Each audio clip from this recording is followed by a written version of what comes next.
नमस्कार दोस्तों, कैसे आप सब। और लेक्चर 20 में आप सभी का स्वागत है। पहली क्लास हमारी इंट्रो थी, अगर उसको हम इंक्लूड करेंगे तो हमारी ये 20वीं क्लास है। ठीक है, मुझे लग रहा है कि ये हमारी मॉडर्न हिस्ट्री की सेकेंड लास्ट क्लास है। अब हमारी मॉडर्न हिस्ट्री अपने अंतिम चरण की ओर है। आज हम लोग बात करेंगे कि कौन कौन से टॉपिक्स हम लोग देखने वाले हैं। आप सबको खुद भी पता चल जाएगा कि ये टॉपिक्स बहुत ज्यादा इंपॉर्टेंस रखता है या नहीं। तो आज हमको पता है, हमने सविनय अवज्ञा आंदोलन को पूरी तरीके से कंप्लीट कर लिया। सविनय अवज्ञा आंदोलन जैसे ही कंप्लीट होता है, हम लोग कहते हैं यानी गांधी इरविन पैक्ट से क्या होता है, आपका सविनय अवज्ञा आंदोलन का पहला फेज खत्म होता है। जब हम पहला फेज बोलते हैं, इसका मतलब क्या, गांधी जी ने फिर से कोई सेकेंड फेज स्टार्ट किया था? तो उसका आंसर है यस।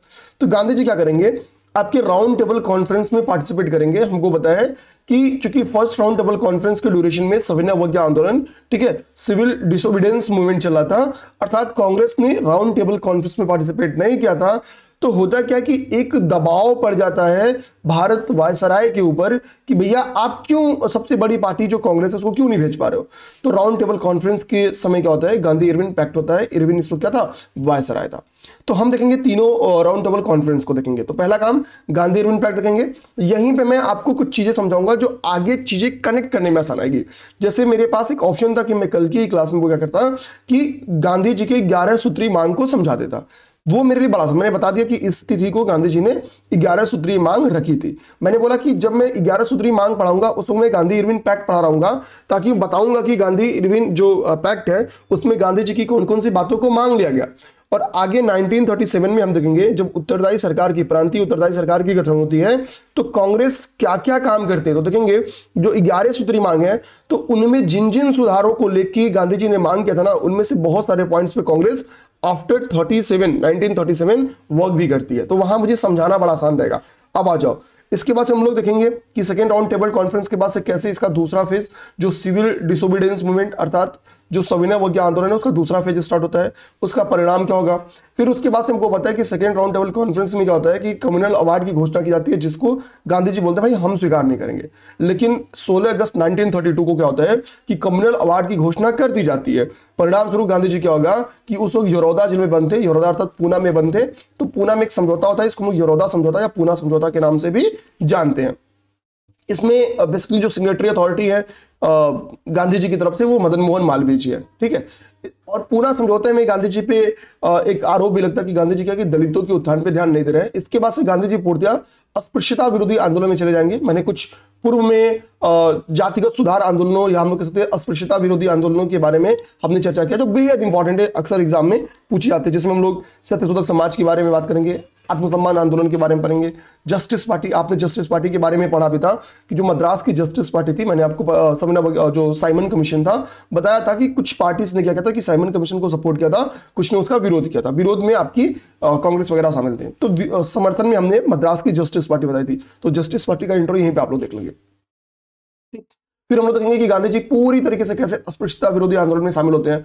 इस चीज के बाद से क्या होगा, क्योंकि सविनय अवज्ञा आंदोलन खत्म हो चुका है, सिविल डिसोबीडियंस मूवमेंट आपका क्या होता है कि समाप्त हो जाता है आगे। ठीक, तो कांग्रेस करेगी क्या, तो कांग्रेस क्या होगी, अब डिसाइड करेगी, जैसे after non cooperation movement Swaraj party बनेगा, वो डिसाइड करेगी कि हमको क्या होगा, इलेक्शन में पार्टिसिपेट करना है। अब कांग्रेस भी ये डिसाइड करेगी कि हम क्या करेंगे, हम 1935 का एक्ट आता है, और 1935 के एक्ट में भाई जिस रिस्पॉन्सिबल गवर्नमेंट की बात की गई रहती है, तो इलेक्शन होना था। तो कांग्रेस डिसाइड करेगी कि हम इलेक्शन में पार्टिसिपेट करेंगे, और प्रोविंशियल इलेक्शन, जो प्रांतीय इलेक्शन थे, उस पर बातचीत करेगी, उसमें पार्टिसिपेट करेगी, और फॉर्मेशन ऑफ पॉपुलर गवर्नमेंट और लोकप्रिय सरकार की स्थापना करेगी। अब बात होती है कि कांग्रेस का क्या प्रदर्शन था, कांग्रेस कहाँ पे बड़ी पार्टी थी, कहाँ पे संयुक्त पार्टियों का गठन हुआ, मुस्लिम लीग की क्या हालचाल हुई, तो मुस्लिम लीग की प्रतिष्ठा घटी या बढ़ी, इन सभी चीजों पे विचार करेंगे। अब इसके बाद से हमारा नेक्स्ट पेज क्या होगा कि भाई की प्रोविंशियल गवर्नमेंट बन गया। प्रोविंशियल गवर्नमेंट बन गया तो सेकेंड वर्ल्ड वार 2 में क्या होता है, हमको पता है कि वर्ल्ड वार 2 में क्या है कि गांधी जी और कांग्रेस, हम लोग कहते हैं पूरी की पूरी कांग्रेस ही क्या करती है, समर्थन नहीं करती है। उनका कुछ अपना शर्त रहता है। शर्त क्या रहता है, जैसे जैसे पढ़ेंगे समझाएंगे। इसी मुद्दे पे क्या होता है कि कांग्रेस मंत्रिमंडल से त्याग पत्र देगी। फिर हमने त्रिपुरी संकट भी पढ़ा है। ठीक है, उसके बाद से क्या होगा, उसके बाद से क्या होता है कि भाई जो सुभाष चंद्र बोस जी रहते हैं, सुभाष चंद्र बोस जी क्या कहते हैं कि भाई वो छोड़ छाड़ के चले जाते हैं कहाँ पे, जर्मनी, जर्मनी से कहाँ जाएंगे, जापान, जापान में वहां पे जाएंगे, फिर वो क्या होता है, यहीं पे रासबिहारी बोस से उनकी मुलाकात होगी और आईएनए का गठन होगा। फिर हम लोग पूरी तरीके से आईएनए को समझ देखेंगे, कैसे आईएनए पे लाल किला मुकदमा चलता है, बेहद इंपॉर्टेंट, आप देखो पीपीटी में क्वेश्चन आते रहते हैं। यहीं पे हम इन चीजों को, यानी पूरी आईएनए का गठन से लेकर समापन तक पढ़ लेंगे। समापन वर्ड बोलना अच्छा नहीं है ये, लेकिन ठीक है बोल दिए। इंडिविजुअल सत्याग्रह भी कर देंगे। इतनी सारी चीजें हम लोग बात करेंगे ताकि कल हम लोग पूरी तरीके से आपकी जो आपका क्रिप्स मिशन है वो और भारत छोड़ो आंदोलन है वो, क्रिप्स मिशन हमको होता है आपका 1942 में आया था। इसके बाद से हम लोग क्या करेंगे, सीधा वर्धा प्रस्ताव देखेंगे, यानी भारत छोड़ो आंदोलन देखेंगे। तो मेरा मानना है कि कल की क्लास में आपकी मॉडर्न हिस्ट्री खत्म हो जाएगी, ठीक है। और खुश रहिए, मस्त रहिए, वीडियो देखो यार, थोड़ा आप लोग शेयर वर्क करो, ठीक है, क्योंकि थोड़ी सी अभी आप लोग की रीच कम है। मैंने अपनी तरफ से यार पूरी ईमानदारी दिखाई है, नोट्स भी आज जहां तक शेयर किया था उसके आगे की नोट्स आज शेयर कर दूंगा। तो हम लोग सीधा स्टार्ट करते हैं अब गांधी इरविन पैक्ट, जो कि हुआ था 5 मार्च 1931 को। क्योंकि इस वक्त क्या है, जो इरविन है भारत का वायसराय है और वायसराय रह रहा है दिल्ली में रह रहा है, तो इसी कारण गांधी इरविन पैक्ट को हम लोग दिल्ली पैक्ट के नाम से भी जानते हैं, दिल्ली समझौता या दिल्ली पैक्ट के नाम से भी जानते हैं। ठीक, अब आप खुद सोचो कि आप अगर इरविन होते और मैं गांधी जी होता, ठीक, या आप गांधी जी होते और मैं इरविन होता, तो मेरी शर्त क्या थी भाई। इरविन के ऊपर एक लोड क्या है कि गांधी को किसी भी कीमत पे क्या करना है कि भेजना है, कहां पर भेजना है, यूके में, ब्रिटेन भेजना है।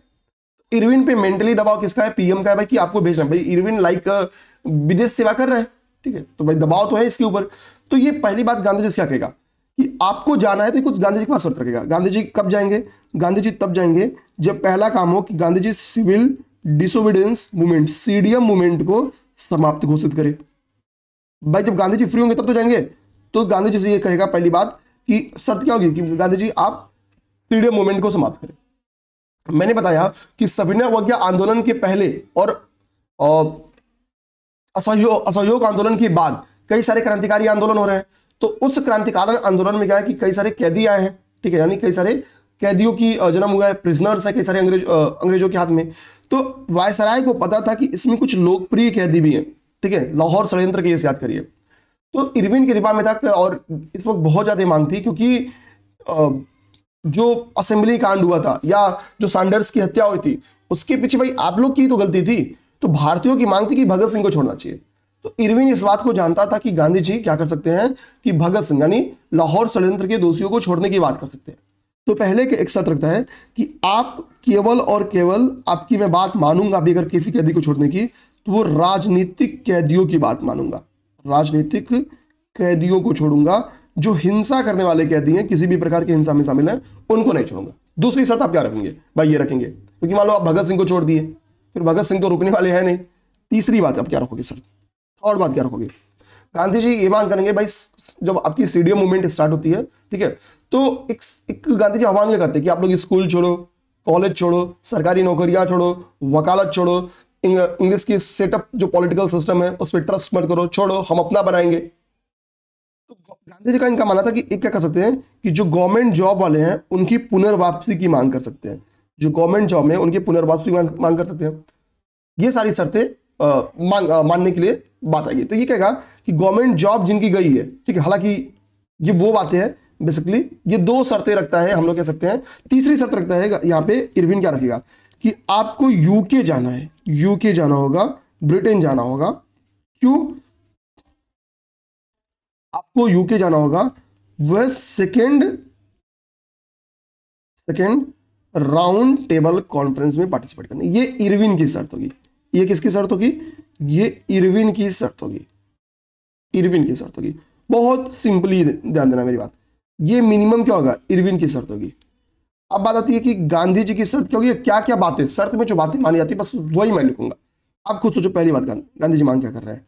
गांधी जी चलो भाई, एक तो इनकी बात मान के राजनीतिक कैदियों को छोड़ दिया जाएगा, ठीक है, तो गांधी जी राजनीतिक कैदी की बात करेंगे, वहां पे जाके बाकी लोग की बात करेंगे, क्योंकि पहले बताता ये मानेंगे नहीं। और गांधी जी का अहिंसा वाला प्रिंसिपल भी था, खुद भगत सिंह छुटना भी नहीं चाहते थे, ठीक। तो देखो गांधी जी की बहुत सारी मांग को, जैसे नमक कर से छूट, नमक कर से मुक्ति मिलेगी, नमक कर से मुक्ति मिलेगी। और कहा जाएगा जो तटीय लोग हैं वो बिना कर चुकाए नमक बना सकते हैं। दूसरी शर्त क्या होगी, ठीक है, दूसरी शर्त होगी कि भैया आप धरना सीमित मात्रा में दे सकते हो। हमको पता है कि धरना देने की छूट दी जाएगी कि भाई आप जो मद्यपान दुकानें हैं आप वहां पे धरना दे सकते हो, लेकिन सीमित मात्रा में धरना देने की छूट दी जाएगी, धरना देने की छूट दी जाएगी। सरकारी नौकरियों में पुनः बहाली की जाएगी, सरकारी नौकरी में पुनः बहाली की जाएगी। ठीक है। चौथा हम लोग कह सकते हैं राजनीतिक कैदियों को छोड़ दिया जाएगा। राजनीतिक जो पॉलिटिकल प्रिजनर्स थे जिन्होंने नीतियों की आलोचना की थी और उसकी वजह से विरोध धरना वगैरह दिया था, तो ऐसे कैदियों को, राजनीतिक कैदियों को छोड़ दिया जाएगा। ये सब शर्तें क्या होगा, बेसिकली माना जाएगा। लेकिन गांधी इरविन पैक्ट की जो सबसे नेगेटिव बातें आती है सामने, वो नेगेटिव बात क्या है कि 11 सूत्री मांग को स्वीकार नहीं किया गया। 11 सूत्री मांग के बहुत सारे पॉइंट्स को स्वीकार नहीं किया गया। ये नेगेटिव पॉइंट है। 11 सूत्री मांग लगभग स्वीकार नहीं किया गया, स्वीकार नहीं। लेकिन गांधी का जी का आपको अप्रोच मैंने चंपारण, अहमदाबाद, ठीक है, खेड़ा, सिविल डिसोबीडियंस, इन सब में एक चीज समझ में आ गया कि गांधी जी का था कि कुछ भी मिल जाए अंग्रेजों के हाथ से तो पहले लेके मुक्ति पाल लो, फिर अगले मूवमेंट की तैयारी करो। तो इतना एटलीस्ट गांधी जी को मिल रहा था, तो गांधी जी क्या करेंगे, इस प्रस्ताव को स्वीकार करेंगे। ये एमजी महात्मा गांधी द्वारा स्वीकार किया गया। ठीक है भाई, इतनी चीज कौन स्वीकार करेगा, तो महात्मा गांधी। अब समझो जो गांधी जी के 11 सूत्री मांग थे, उन 11 सूत्री मांगों में कौन कौन सी चीजें शामिल थी। सबसे पहली बात, जैसे एक इसमें शामिल था कि नमक कर को समाप्त किया जाए, लेकिन नमक कर तो पूर्णतः समाप्त नहीं किया गया, केवल तटीय लोगों के लिए छोड़ दिया गया। ठीक है, तो एक तो ये दिक्कत। दूसरी बात, मद्यपान निषेध लागू किया जाए, लेकिन ये कहते हैं हम मद्यपान निषेध लागू नहीं करेंगे, बल्कि जो मद्यपान दुकानें गैर कानूनी तरीके से या वगैरह वगैरह चल रही हैं, वहां पे महिला क्या करती थी, धरना देती थी और दुकानें बंद करवा देती थी। तो धरना देने की आपने छूट दे दिया। आप एक ऑर्डर भी तो पास कर सकते थे कि सभी मद्यपान दुकानों को बंद किया जाता है, क्योंकि भारत में नशीले पदार्थों की लत लग रही है। ठीक। अच्छा, सरकारी नौकरियों में जो पुनः बहाली वाला कॉन्सेप्ट है, इन्होंने ये बोला था कि जिन जिन पोस्ट पे भाई हम ऑलरेडी किसी और का गठन कर चुके, किसी और को नियुक्ति कर चुके हैं, अब उनको निकालेंगे तो है नहीं, तो जो पद खाली है वहीं पे केवल बहाली करेंगे। ठीक। हालांकि आप देखो, गांधी जी का था कि सभी राजनीतिक कैदियों की मुक्ति देना। ठीक है, तो राजनीतिक कैदियों की मुक्ति देने के बारे में इन्होंने बात भी की है। ठीक है, हम राजनीतिक कैदियों को छोड़ देंगे। भू राजस्व को आदा करना, तो लैंड रेवेन्यू सिस्टम पे इन्होंने कोई बात ही नहीं की। गांधी जी की क्या बात थी, जैसे लैंड रेवेन्यू सिस्टम तो नहीं बात मानी गई, नमक कर पूरी तरीके से छोड़ दिया जाए, नहीं बात मानी गई। और भी मतलब सैनिक व्यय को 50% कम करना, क्योंकि अंग्रेज क्या कर रहे हैं भाई, हमारे पैसे से सैनिक रख रहे हो, अपने लोगों को बुला के रख रहे हो।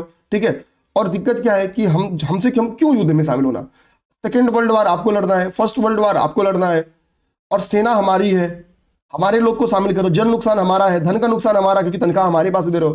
तो वो कहते हैं कि भाई कि सैन्य व्यय जो है उसको 50% करो। पहली बात, हमारा ही तो पैसा है, हमारे कल्याण पे लगा। तो इन्होंने सैन्य व्यय के ऊपर कोई बात नहीं की, सैन्य व्यय के ऊपर थोड़ा भी चर्चा नहीं हुआ।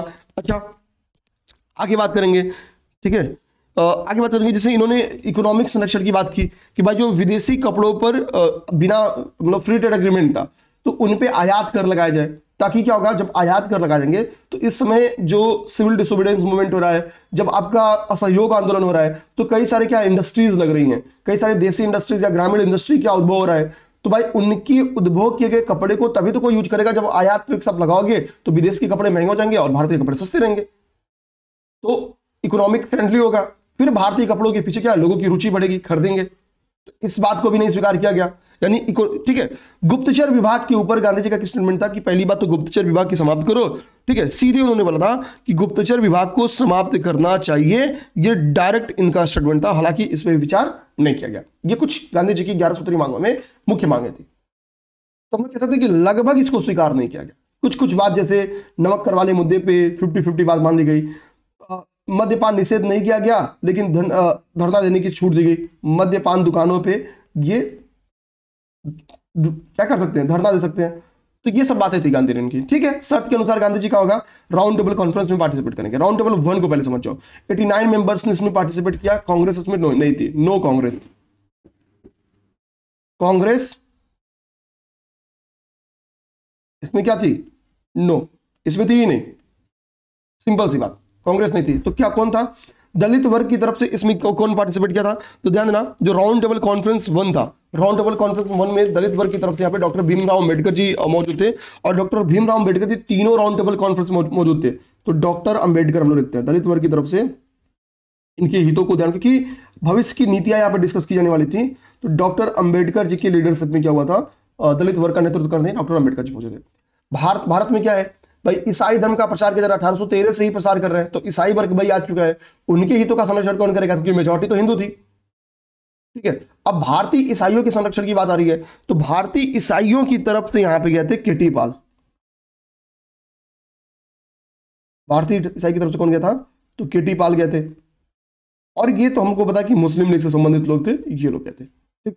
मोहम्मद शफी और जिन्ना दोनों क्यों गए थे? क्योंकि मैंने आपको बताया जिन्ना का नेहरू रिपोर्ट से ही, ठीक है, कांग्रेस से मोह भंग हो गया था। कांग्रेस से इनका क्या हो गया था? मोह भंग हो गया था। और अब ये क्या करेंगे? अब ये यहीं से करना स्टार्ट कर देते हैं धार्मिक राजनीति। और आप यहीं से ये क्या रखेंगे? 14 सूत्री मांग रखते हैं। कब रखा इन्होंने?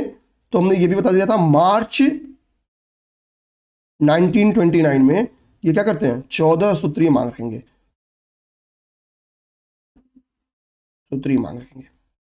आगे बात समझे। तो ये जाएंगे भाई, मुस्लिम के लीडर बन के जाएंगे वहां पे, ठीक। तो ये चीज हमने समझ लिया, 14 सूत्री मांग वगैरह को समझ लिया था। कल 14 सूत्री मांग मैंने आपको समझाई भी थी, यहां पे आप देखोगे, ठीक है, दिखा देता हूं आपको, ठीक। मैंने एक एक चीज बस ये देखो, 14 सूत्री मांग मार्च 2029 की इनकी पूरी इस्लामिक मांगे थी। खैर हम लोग 14 मांग को नहीं देखे थे, हमारे लिए समझ आधारित बातें हैं, तो जो समझ गए वो समझ गए। हम लोग आएंगे राउंड टेबल कॉन्फ्रेंस 2 में क्या होगा। भाई राउंड टेबल कॉन्फ्रेंस 2 में क्या होता है कि कांग्रेस क्या करेगी? कांग्रेस कहेगी भाई ठीक है हम पार्टिसिपेट करेंगे और कोई दिक्कत की बात नहीं है। राउंड टेबल कॉन्फ्रेंस में यहाँ पे क्या है, महात्मा गांधी जी जाएंगे, ठीक है। कहाँ राउंड टेबल कॉन्फ्रेंस का आयोजन क्या होता है? तो सेंट जेम्स पैलेस में राउंड टेबल कॉन्फ्रेंस का क्या होता है? आयोजन किया जाता है, ठीक है, ठीक है। चैन सही करा हो गया, वो आवाज हो सकता आपको गई हो। यहाँ पे मैंने एक पर्सनालिटी का नाम लिखा है, लॉर्ड वेलिंगटन। ये कौन है? तो ये भारत वायसराय है, भारत का वायसराय। अभी हमने क्या पढ़ा था? हमने पढ़ा था कि भाई गांधी इरविन पैक्ट, यानी भारत का वायसराय कौन था? इरविन था। लेकिन जब राउंड टेबल कॉन्फ्रेंस 2 हो रहा है, भेजने के समय कौन था? तो वो था इरविन। लेकिन जब हो रहा है तो कौन हो गया है भारत का वायसराय? तो लॉर्ड वेलिंगटन। सैमुअल हॉक, ठीक है, सैमुअल हॉक कौन था? तो भारतीय मामलों का मंत्री था। ये क्या था? ब्रिटेन में भारतीय मामलों का मंत्री था। ये पेपर में क्वेश्चन आ सकता है, दिमाग में रखना, भारतीय मामलों का मंत्री था इस समय। ये चीज हो गया।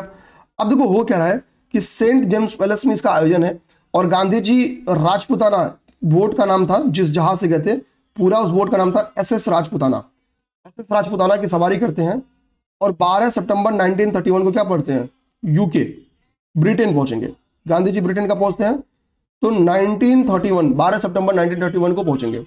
गांधी जी के साथ यहाँ पे सरोजिनी नायडू और एनी बेसेंट भी गई थी, महिलाओं की रिप्रेजेंट करने के लिए। इसको मना करता हूं पहले, ये तकनीक का आविष्कार बड़ा जरूरी है, लेकिन आजकल एक तकनीक आ गई है, वो लाउड स्पीकर, छोटा लाउड स्पीकर, वो भाई बोलना है नहीं और सब एक रिकॉर्डिंग लगा के वो लगातार चिल्लाते हैं, ठीक है। आप लोगों को पता नहीं आवाज गई थी कि नहीं गई थी, तो मेरे पास आवाज आ रही थी, मैं डिस्टर्ब होती हो रहा था, कंसंट्रेशन मेरा टूट रहेगा, ठीक है, टूट रहा था। तो इसलिए मैंने कहा कि भाई एक ब्रेक लेते हैं और जाके पहले उनको मना करके आते हैं। तो मना तो कर दिया, मैं पेन सर कर दिया, ठीक है, एक सेकेंड। चलिए अभी स्टार्ट करते हैं, एकदम कंसंट्रेट हो गए, ठीक है। अब देखिए सरोजिनी नायडू और एनी बेसेंट, ये 2020 या 21 में क्वेश्चन बन गया हुआ है कि निम्नलिखित में से किसने राउंड टेबल कॉन्फ्रेंस 2 में पार्टिसिपेट नहीं किया था? उसमें किया था, ठीक है, उसमें या नहीं था, ऐसा कुछ क्वेश्चन था। उसमें सरोजिनी नायडू का भी नाम था, ठीक है।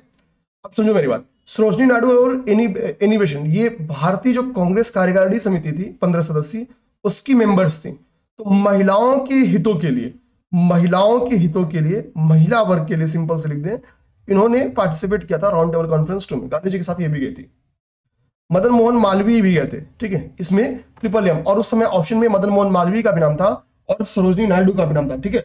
राष्ट्रीय दल के प्रतिनिधि के रूप में कौन गया था? तो राष्ट्रीय दल के प्रतिनिधि के रूप में कौन गए थे? तो मदन मोहन मालवीय गए थे। कौन कौन गया था सोचना, केवल हम गांधी जी का नाम जानते हैं, सरोजिनी नायडू, एनी बेसेंट, मदन मोहन मालवीय। अब यहाँ पे एक पर्सनालिटी, उस पर्सनालिटी का नाम है फ्रैंक मोरिस। ये पर्सनालिटी बड़ा इंपॉर्टेंट। गांधी जी क्या है, आप किसी कहीं सम्मान समारोह में जाएंगे या कुछ करने जाएंगे तो आप एकदम सूट बूट एकदम पहन के, रोज भले से वो लोअर में घूम रहे हैं, टी शर्ट में घूम रहे हैं, बिना बाहर जा रहे घूम रहे हैं, उस दिन एकदम सेंट और मार्क एकदम वेल मेंटेन। गांधी जी जैसे भारत में रहते थे आधी धोती पहन के, वैसे ही एसएस राजपूताना से सेंट जेम्स पैलेस में चढ़ते हैं। और जब फ्रैंक मोरिस देखेगा भाई कि ये सम्राट के सामने बैठेंगे, ये हमारे प्रधानमंत्री के सामने बैठेंगे और अर्धनग्न मतलब आधा नंगा होके पहुंचते हैं, तो फ्रैंक मोरिस यहीं पे गांधी जी को अर्धनग्न फकीर कहता है। ठीक है, ये भी फ्रैंक मोरिस क्या कहता है, अर्धनग्न फकीर का जो पूरा स्टेटमेंट था वो था कि अर्धनग्न फकीर को ब्रिटिश प्रधानमंत्री से वार्ता हेतु सेंट जेम्स पैलेस की सीढ़ियों पर चढ़ने का दृश्य अत्यंत मनमोहक है। ठीक है, ये बात कही गई थी फ्रैंक मोरिस के द्वारा। तो जो अर्धनग्न फकीर टर्म से उसने गांधी जी को किसने कहा, तो फ्रैंक मोरिस ने कहा। ठीक है, जब वो बैठक में जाने के लिए सेंट जेम्स पैलेस की सीढ़ियां चढ़ रहे थे। लेकिन यहां पे जाते हैं तो गांधी जी बहुत डिसअपॉइंट होते हैं, क्योंकि गांधी जी का मुद्दा था कि हम वहां पे जाएंगे तो हम रिस्पॉन्सिबल गवर्नमेंट पे बात करेंगे, हम स्वराज पे बात करेंगे, वगैरह वगैरह वगैरह। हमारा था कि भाई हम जो बात मांग वायसराय के पास रखे नहीं पाए, अब तो हम डायरेक्टली फेस टू फेस बात करेंगे। लेकिन वहां पे एक सांप्रदायिक पंचाट के ऊपर चर्चा होता है, और उस पंचाट में उसके एक्सपेंशन की, उसके विस्तार पे चर्चा होता है। और विस्तार की ऐसी तगड़ी चर्चा की जाती है कि ना केवल राष्ट्र को कमजोर करने की बात, राष्ट्र तो कमजोर कर ही रहते, हिंदुज्म के डिवीजन की भी बात करते थे, क्योंकि उनको पता था कि जैसे ही हिंदुज्म का डिवीजन होगा वैसे ही क्या होगा भाई, 80 उस वक्त उस ड्यूरेशन की बात होना, आजादी के बाद भी 80% थे। ठीक है, तो 80% प्लस थे, 80% प्लस थे। ठीक है, 84 की हमारी पॉपुलेशन थी। तो सिंपल था, तो उस समय तो थोड़ा मोड़ा ज्यादा ही रहेंगे भाई, अखंड भारत की बात थी, या हो सकता जो भी रहा हो। तो भाई आप समझो ना, मुस्लिमों को ऑलरेडी इन्होंने अब कुछ कर लिया, आगा खां उधर है, मोहम्मद सफी उधर है, मोहम्मद अली जिन्ना उधर है, पूरी मुस्लिम लीग उधर है। लेकिन हो क्या रहा है, हो ये रहा है कि ये कहेंगे भैया हम सांप्रदायिक पंचायत की जो प्रिंसिपल्स है नहीं एक्सेप्ट करते, बाहर में जाओ तो, और सीधे सीधे प्रधानमंत्री को मना करेंगे, सेंट जेम्स पैलेस से उठ के चल देंगे। जब भारत आते तो भाई इस बात की खबर तो आ ही जाती है कि गांधी जी वहां पे गुस्सा के चल दिए। तो होता है ना कि आप गए हो और आप जीत, जैसे मान लो कि भारतीय टीम पहुंचे, ठीक है, आज की बात नहीं है, सन 2000 की बात, वो वर्ल्ड कप का दौर याद करो। ठीक है, भारत टीम फॉर एग्जांपल पहुंची विदेश में, विदेश की धरती में फाइनल खेल के आती है, तो आप सम्मान तो करोगे ना एटलीस्ट भारतीय टीम का। एटलीस्ट हमें अभी 2023 का जो वर्ल्ड कप हारे हैं ऑस्ट्रेलिया के साथ, हमने अपनी टीम को भाई, हम अनबीटेबल गए थे, हमने टीम का सम्मान तो किया भाई। ठीक है, वो एक अलग की बात है। परिणाम क्या हुआ, परिणाम हुआ भाई इस बार वर्ल्ड कप जीत गए। तो उन्होंने कहा कि मैं खाली हाथ लौटा, जब वो आते हैं और भारतीय इनको रिसीव करने पहुंचते हैं बंदरगाह पे, तो वो भाई फूल माला पहना जाएगा, तो बोलेंगे मैं खाली हाथ लौटा हूं, ये क्या कर रहे हैं। ठीक है, एक सेकेंड, हो सकता हो आपको आवाज थोड़ी सी धीरे गई हो। ठीक है, थोड़ी सी धीरे गई होगी तो माफ करना, बहुत ज्यादा कुछ नहीं पढ़ा हूं मैं, एक बार रिवीजन कर देता हूं। देखो, हमने यहाँ पे सरोजिनी नायडू और एनी बेसेंट को बताया कि ये महिला वर्ग की समर्थन करने के लिए गई थी। मदन मोहन मालवीय राष्ट्रीय दल के नेतृत्वकर्ता के रूप में गए थे। अर्धनग्न फकीर की संज्ञा फ्रैंक मोरिस ने दी। और अब ये जब लौट के, खाली हाथ लौट के सांप्रदायिक पंचायत के मुद्दे पे भारत आते हैं, तो ये एक स्टेटमेंट देते हैं कि मैं खाली हाथ लौटा हूं, परंतु अपने देश की इज्जत को बट्टा नहीं लगने दिया। मतलब मैंने उनकी जो था ना कि हमको ये चीज स्वीकार करना है, मैं बोला हमारे देश का प्रिंसिपल नहीं स्वीकार करेंगे। ये स्टेटमेंट कब दिया, तो ये स्टेटमेंट महात्मा गांधी ने दिया second RTC round table conference से लौटने के बाद। आगे बात समझ में, लौटने के बाद। और गांधी जी जैसे ही लौट के आएंगे ये मीटिंग का मतलब ही खत्म हो जाएगा। ठीक, अभी बीच में जो मैंने रिवीजन किया, रिपीट कराया, उसके पीछे का रीजन ये कि मैंने माइक लगाना भूल गया था, तो मुझे लगा क्या पता आवाज ना गई हो। ठीक है, अब आते हम लोग बात, थर्ड राउंड टेबल कॉन्फ्रेंस बेकार जाएगा भाई, कांग्रेस जाएगी नहीं, बेकार जाएगा। हालांकि इस तीनों राउंड टेबल कॉन्फ्रेंस का जो कंक्लूजन निकलेगा, प्लस जो साइमन कमीशन का कंक्लूजन है, उसी कंक्लूजन को ये 1935 के एक्ट में शामिल करेंगे। ठीक है, अब इस बीच में या गांधी जी आएंगे, civil disobedience movement phase 2 start करेंगे भाई। ऑलरेडी यहाँ पे क्या है, यहाँ पे वेलिंगटन को भी पता है कि ये हमको नाराज करके आया है, तो जैसे ही गांधी जी आएंगे गांधी जी को अरेस्ट किया जाएगा। गांधी जी आते क्या करते हैं कि सेकेंड फेज, सविनय अवज्ञा आंदोलन का सेकेंड फेज स्टार्ट करेंगे। और परिणाम क्या होगा, वेलिंगटन क्या करेगा, कांग्रेस को क्या होगा, गैर कानूनी संस्था, ठीक है, गैर कानूनी संस्था घोषित करेगा किसको? कांग्रेस को। और कांग्रेस के जितने भी लीडर्स थे उनको, सभी टॉप लीडर्स को, जिसमें नेहरू जी हैं, ठीक है, गांधी जी हैं, सबको गिरफ्तार कर लिया जाएगा। जो आपका राउंड टेबल कॉन्फ्रेंस का सविनय अवज्ञा आंदोलन का फेज 2 है, उसमें सारे बड़े लीडर्स को क्या कर लिया जाएगा? गिरफ्तार कर लिया जाएगा। सभी टॉप लीडर अरेस्ट हो जाएंगे। लेकिन सिविल डिसोबीडियंस मूवमेंट चलता रहेगा। अब इसी फेज 2 सिविल डिसोबीडियंस मूवमेंट चल रहा है, जो बाकी लोग हैं वो चला रहे हैं, इसके प्रिंसिपल्स को जिंदा रखे हैं। गांधी जी गिरफ्तार होकर जेल में। जब गांधी जी जेल में रहते हैं तो यहीं पे उनको खबर मिलेगी 16 अगस्त 1932 को कि भाई ब्रिटिशर्स ने जिस मुद्दे पे आप उठ के चले आए थे उसको क्या किया? इंप्लीमेंट कर दिया है। और उस इंप्लीमेंटेशन को किसका समर्थन है? तो उस इंप्लीमेंटेशन को समर्थन है डॉक्टर भीमराव अंबेडकर को। डॉक्टर अंबेडकर का समर्थन था। डॉक्टर अंबेडकर का समर्थन अंग्रेजों को कई जगह पे था। जैसे हमने देखा कि साइमन बचाओ कमीशन के मेंबर थे, तीनों राउंड टेबल कॉन्फ्रेंस में इन्होंने पार्टिसिपेट किया था। डॉक्टर अंबेडकर का जो टारगेट था, बेसिकली इनका टारगेट था दलित उत्थान, ठीक है, क्योंकि इनका मानना था कि मुझे पता है कि गांधी जी और वगैरह वगैरह जितने भी लोग हैं वो मिलकर देश को आजादी तो दिला लेंगे, लेकिन जो बड़ा वर्ग है वो आजादी नहीं पा पाएगा। ठीक है भाई, दलित वर्ग क्या होगा? आजादी नहीं पा पाएगा। हम सबको पता है, हमको इसको एक्सेप्ट करना चाहिए। तो जाहिर सी बात है डॉक्टर अंबेडकर ने क्या किया? बेसिकली ये दलित स्वतंत्रता के सबसे बड़े पोषक थे। तो इनका क्या था? कम्युनल अवार्ड का समर्थन था भाई इसमें, ठीक है, कम्युनल अवार्ड का समर्थन था। लेकिन कम्युनल अवार्ड कहीं ना कहीं क्या था? बांटो और राज करो की नीति का एक बड़ा एग्जांपल है। कम्युनल अवार्ड क्या है? बांटो और डिवाइड एंड रूल, बांटो और राज करो की नीति का सबसे बड़ा उदाहरण क्या है? आपका कम्युनल अवार्ड है। हमने बंगाल विभाजन भी देखा, वो भी बांटो और राज करो की नीति का उदाहरण है। लेकिन कम्युनल अवार्ड जब आता है तो होगा क्या? इसमें बात ही क्या कहती है? तो इसमें था कि भाई हम क्या करेंगे, एक पृथक निर्वाचन मंडल स्थापित करेंगे।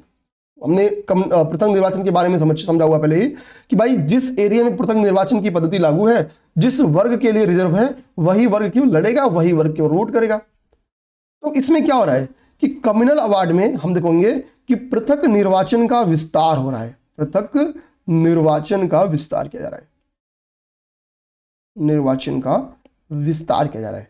और विस्तार कहां आ गया? ये विस्तार आ गया दलित वर्ग तक। यहां पे देखो, यूरोपीय जो थे, यूरोपीय ईसाई हम लोग, ठीक है, और सिख और दलित वर्ग, इन सभी लोग तक आ गया। तो कम्युनल अवार्ड का विस्तार हुआ, ठीक है। और इनको बोला गया कि भाई आपको 71 सीटों पे, 71 सीटों पर आरक्षण दिया गया था। भाई आप जाइए, आपको पृथक निर्वाचन 71 सीटों पे दिया जा रहा है,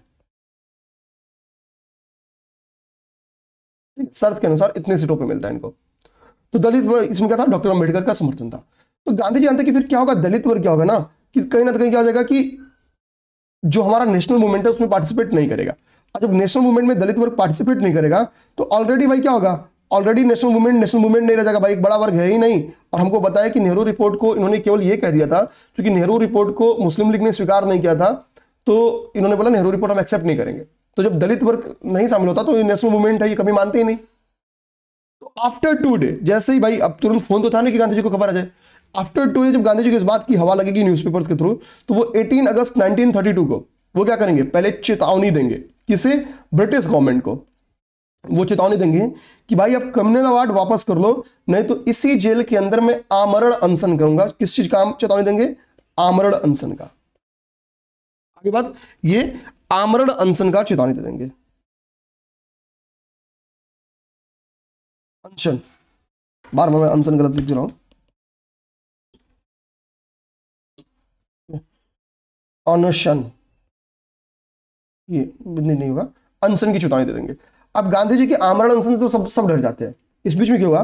20 अगस्त 1932 को वो क्या करेंगे कि आमरण अनशन गांधी जी स्टार्ट भी कर देंगे। 20 अगस्त वो आमरण अनशन क्या करेंगे? शुरू भी कर देंगे, ठीक है। यहां पे आमरण अनशन की शुरुआत कर देंगे, 2 ही दिन बाद आमरण अनशन प्रारंभ कर देंगे।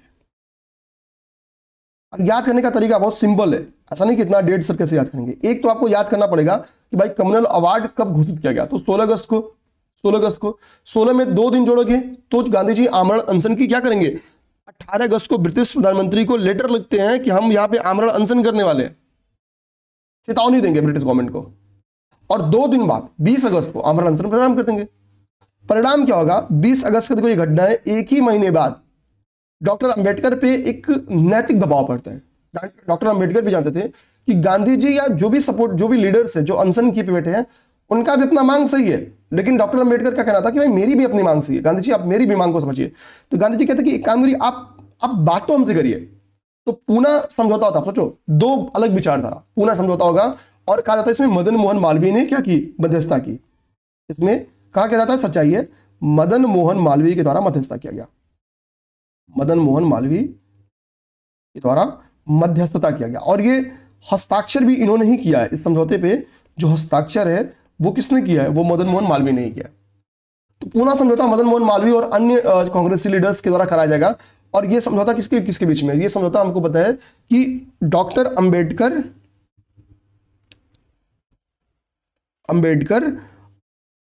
एंड गांधी जी, महात्मा गांधी, इनके बीच में समझौता है। और मीडिएटर की भूमिका कौन है, तो मदन मोहन मालवीय ने निभाई है। ठीक, डॉक्टर अंबेडकर को गांधी जी इस समझौते में समझा ले जाते हैं। वो कहते हैं कि देखिए हम खुद भी अस्पृश्यता को ना एक्सेप्ट करने वाले हैं, हम इस पे सुधार करेंगे, हम एड़ी चोटी का जोर लगा देंगे अस्पृश्यता को देश से भगाने के लिए, संविधान में प्रावधान करेंगे। प्लस अभी तो हम आजाद नहीं हुए ना, पर अभी हम आपको कहते हैं हम क्या क्या प्रावधान आपके लिए कर सकते हैं। तो वो बोलेंगे एक काम करो, हम आपको केंद्रीय विधानमंडल में दलित वर्ग के लिए 18% रिजर्वेशन करते हैं। पहली बात, पहली शर्त उन्होंने बोली कि भाई दलित वर्ग के लिए हम क्या करते हैं, 18% रिजर्वेशन देते हैं। दूसरा उन्होंने बोला कि जो प्रांतीय विधानमंडल है, जो प्रोविंशियल इलेक्शन होंगे, उसमें इन्होंने 71 सीट आपको दिया ना, हम आपको 147 सीट देते हैं। ये इतना है, लेकिन हाँ इसमें आज क्या है, जैसे आज है रिजर्वेशन तो है, लेकिन हम क्या है, वोट पंडित जी भी करेंगे, मैं भी वोट करूंगा। ठीक है, तो ये कॉन्सेप्ट था बेसिकली गांधी जी का। ठीक, तो यानी क्या, जितना मिलना था उससे ज्यादा दिया उन्होंने, लेकिन क्या, एक जो हमारा ऑर्गेनाइज स्ट्रक्चर है उसके अंदर। ठीक है, तो ये समझ लो अपने लोगों को, जो हम लोग इतना कभी कभी विरोधी बन जाते हैं ना अपने लोग नेताओं के, अगर हम लोग भाव को समझे ना तो समझ में आएगा कि यार कितने वास्तव में कितने बड़े थे। सुभाष चंद्र बोस जी और गांधी जी में इतना मतभेद, अभी आपको पढ़ाऊंगा आजाद हिंद फौज, जब आजाद हिंद फौज को लीड करते ना तो गांधी जी को कहते हैं आप निश्चिंत रहिए गांधी जी, हम हैं, हम आ रहे हैं, हम आपको समर्थन देंगे, पीछे से हम लगे हैं, तो आप एकदम लाठी लेके तैयार रहिए। डॉक्टर अंबेडकर और महात्मा गांधी के बीच में गजब, यहां से दोनों लोग के बीच में गजब का कंपटीशन आएगा कि कौन अस्पृश्य वर्ग के लिए अच्छा काम करेगा, कौन तगड़ा काम करेगा। एक पॉजिटिव, से आज क्या नीति आयोग प्रतिस्पर्धी संघवाद को बढ़ावा दे रही है, ये प्रतिस्पर्धा स्टार्ट होगी डॉक्टर अंबेडकर और महात्मा गांधी जी के बीच में। गांधी जी यहीं से अस्पृश्यता विरोधी आंदोलन में लग जाएंगे, वो कहेंगे सविनय आंदोलन भाड़ में जाए। यहीं से गांधी जी क्या हो जाएंगे, अस्पृश्यता विरोधी आंदोलन में शामिल हो जाएंगे। जैसे ही पूना पैक्ट खत्म होगा, पूर्व में किए कुछ प्रयास देखेंगे हम लोग, तो सत्यशोधक समाज, हमको पता है कि सत्यशोधक समाज की नींव रखी गई थी 1873 में ज्योतिबा फुले जी के द्वारा। ये एक निम्न जातीय वर्ग का आंदोलन था, निम्न जातीय उत्थान आंदोलन था। बेसिकली जो कर्मकांडों पे पकड़ थी एक खास जाति की, तो उसको तोड़ना और निम्न जाति को स्वतंत्र करना, स्त्रियों को शिक्षा प्रदान करके उनको मुख्य धारा में लाना, ये बेसिकली सभी जो निम्न जातीय आंदोलन है उसका टारगेट है। तो ये क्या है, ये पहला निम्न जाति ऑर्गेनाइज्ड निम्न जातीय आंदोलन माना जाता है। ठीक है, एक ऑर्गेनाइजेशन का निर्माण करके लीड किया जा रहा है ज्योतिबा फुले जी के द्वारा। इन्होंने गुलामगिरी और सार्वजनिक सत्य धर्म बुक्स लिखी और इस बुक्स के माध्यम से अपनी जो थॉट्स थे उसको प्रचार किया। तो हमको सत्यशोधक समाज समझे। 2020 उसमें इसमें क्वेश्चन बन के आया हुआ भी है, 2023 में भी क्वेश्चन बन के आया हुआ है।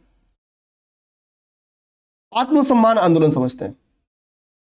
आत्मसम्मान आंदोलन भी जस्ट इसी के बेस था कि हम अतार्किक कथनों के आधार पर क्या कर रहे हैं, क्लासिफिकेशन कर रहे हैं और एक समाज का ऐसा जन्म दे रहे हैं जो अस्पृश्य है। 1920 में तमिलनाडु में यह आंदोलन स्टार्ट होता है, ईवी रामास्वामी नायकर जी के द्वारा आंदोलन स्टार्ट किया जाता है। इनका था कि हम किसी परंपरा के आधार पर समाज का गठन नहीं करेंगे, भाई तुम्हारा ये काम है, तुम्हारा ये काम है, तुम केवल यही करोगे, तुम यही करोगे, एजुकेशन नहीं करोगे, ये नहीं करोगे, वो नहीं करोगे। हम लॉजिक के आधार पर समाज का गठन करेंगे, तार्किक के आधार पर समाज का गठन करेंगे ताकि समाज का क्या हो, उत्थान हो सके। तीसरा आपकी जस्टिस पार्टी आती है। 1916 में जस्टिस पार्टी का गठन होगा मद्रास में। इस जस्टिस पार्टी के जो ऑर्गेनाइजर हैं उनमें जे.एन. नायर साहब हैं, नायर, त्यागराज और मुदलियार, या ऐसा याद कर जाओ।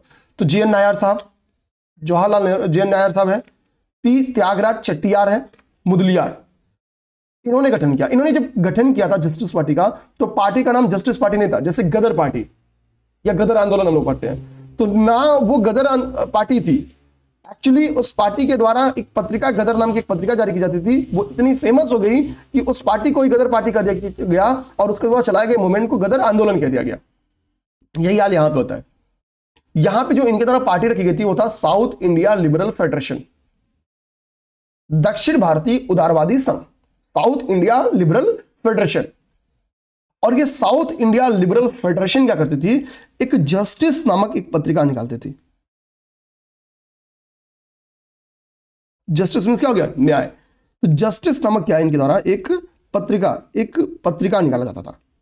और ये इतनी पत्रिका इतनी फेमस हुई कि इस पार्टी का ही नाम क्या मान लिया गया, जस्टिस पार्टी मान लिया गया। और इसका टारगेट क्या था भाई, शिक्षा तो मिल ही रही है, सरकारी नौकरियों में आप रिजर्वेशन दीजिए। तो जस्टिस पार्टी की डिमांड थी, ठीक है, जस्टिस पार्टी की ये डिमांड थी। ठीक, ये हमने समझ लिया। अब बात है, अब देखो गांधी जी का, हमने यहां पे क्या बोला कि गांधी जी आफ्टर पूना पैक्ट अस्पृश्यता विरोधी आंदोलन में लग जाते हैं। तो हम लोग बीच में थोड़ा सा समझ लें और चीज। तो जब गांधी जी अस्पृश्यता विरोधी आंदोलन में लगेंगे तो कुछ एग्जांपल्स तो दीजिए हमको सर हमको एग्जांपल के माध्यम से समझाइए। तो लो भाई, एग्जांपल नंबर 1, गांधी जी क्या कहेंगे, इन 1932 में ऑल इंडिया अनटचेबल लीग की स्थापना करेंगे। गांधी जी क्या करेंगे, all India Akhil Bharatiya untouchability अस्पृश्यत लिंग संघ का निर्माण किया। इसी लीग को आगे चल के हरिजन सेवक संघ के नाम से भी जाना जाता है। गांधी जी ने एक हरिजन नामक पत्रिका निकाली थी, ठीक है, हरिजन नामक एक पत्रिका निकाला था, ठीक है। इसमें बेसिकली किन किन जगहों पे हरिजनों को बेसिकली सार्वजनिक क्षेत्र में छूट दी गई, जैसे जो सार्वजनिक सड़क, सार्वजनिक जो मंदिर है या सार्वजनिक जितने भी स्थल है, तो कहां पे सार्वजनिक स्थलों पे के प्रयोग या प्रवेश की छूट दी गई, इसकी एग्जांपल्स लिखे रहते थे ताकि लोग सीखें और अन्य जगहों पे भी इसी तरीके रियायतें इनको मिलती चले। इनमें क्या था कि यानी क्या है, सोसाइटी खुल रही है, अब क्लोज नहीं है सोसाइटी। ये इस माध्यम से दिखाते थे कि देखो भारतीयों में अब स्वीकार्यता बढ़ रही है, अब लोग स्पेस दे रहे हैं, लोग स्वीकार करें या हमारे हैं। इन्होंने टर्म्स हरिजन दिया, ये बोले कि ये हरि के जन है, हरि के लोग हैं। ये स्टेटमेंट था गांधी जी का, ताकि भारतीय समाज एक्सेप्ट करना स्टार्ट करे, जो दुर्गतियां हैं, जो कमियां हैं, उनमें सुधार करना स्टार्ट करे, महसूस तो करे, सोचे तो एटलीस्ट। क्योंकि अस्पृश्य टर्म्स कब आया, ये भारतीय समाज की विशेषता नहीं थी। अस्पृश्य टर्म्स आता है बेसिकली अस्पृश्य ग्रुप, अछूत ग्रुप का जो वर्ड एक क्लास होता है वो गुप्ता पीरियड में आता है। और समय के साथ क्या हुआ भाई कि ठीक है, ये कब इसकी एक नियम बनता चला गया पता ही नहीं चला। तो इस पत्रिका के माध्यम से क्या करते थे, ये सोसाइटी को ओपन कराते थे।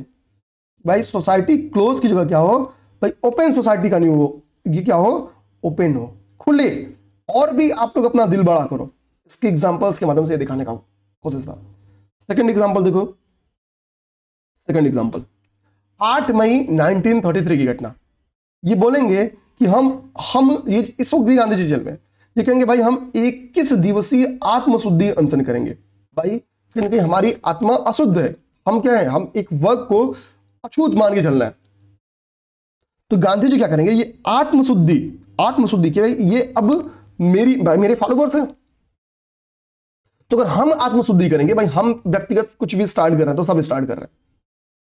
हमने नाम मात्र के एक मुट्ठी नमक कर उठा के तोड़ते हैं और आंदोलन तैयार हो जाता है। तो हम 21 दिवसीय आत्मशुद्धि अनशन रखेंगे तो सभी भारतीय समझेंगे, और ये आत्मशुद्धि अनशन भी रखते हैं। लेकिन कहीं ना कहीं गांधी जी को वो रिजल्ट नहीं मिल पाया जो अलग जगह पे पाते थे, अन्य क्षेत्रों में पाते थे। तीसरा, गांधी जी के द्वारा एफर्ट, कहा कि भाई कि अब हमको क्या करना पड़ेगा, हरिजन यात्रा स्टार्ट करना पड़ेगा।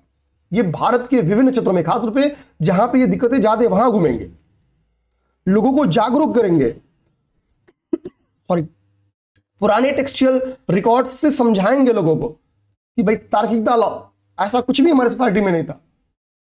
एक एक चीज समझाते हैं।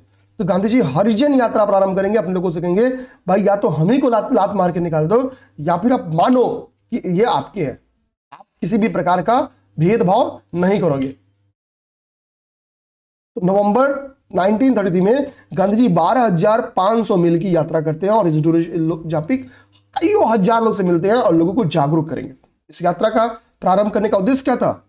भारतीय जनमानस को जागरूक करना, भारतीय जनमानस को जागरूक करना।